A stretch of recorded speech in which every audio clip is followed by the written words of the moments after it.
Donc, bonjour Marc, Bonjour. vous nous avez fait le plaisir de participer au premier printemps de la formation organisée par l'Institut 4.10. Donc merci, je vous présente rapidement, vous êtes co-dirigeant de C-Campus, un cabinet spécialisé dans la professionnalisation des acteurs de la formation.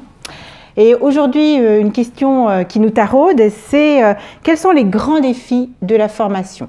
Le grand défi de la formation pour moi, c'est la personnalisation des formations. C'est-à-dire que les personnes aujourd'hui veulent apprendre pour elles-mêmes.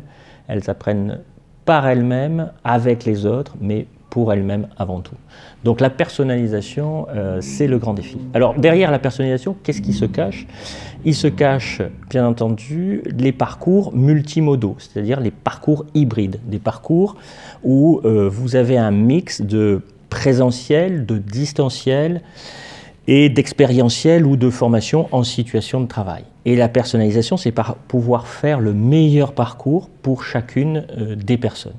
Personnaliser, c'est individualiser sans désocialiser. Et donc c'est ça le vrai défi aujourd'hui de la formation. Ce n'est pas un défi technologique, ce n'est pas le digital en soi.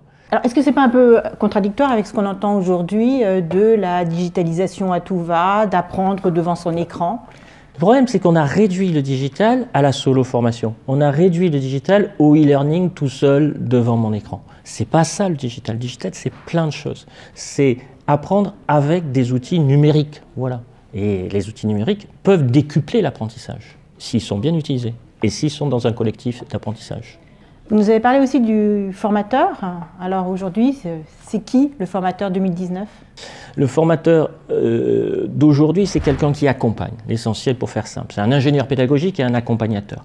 Et ce qui va vraiment faire la différence, c'est sa capacité à savoir réguler les motivations de l'apprenant qui va se retrouver un peu seul quand même dans son parcours d'apprentissage. Et puis aussi, il va falloir remédier à ces difficultés d'apprentissage. C'est-à-dire que par moment, quand on est seul, on n'arrive plus, on est bloqué, on n'a pas le formateur comme en présentiel qui est là pour nous aider. Donc il va falloir savoir mener des entretiens de remédiation. Le formateur de demain, c'est avant tout un accompagnateur pédagogique. Voilà. Et en plus d'être un bon ingénieur pédagogique, parce qu'il faut bâtir ces parcours qui sont très complexes. Donc le digital, ce n'est pas la recette miracle. Le digital, c'est un outil au service du formateur et c'est un outil au service de l'apprenant pour mieux apprendre.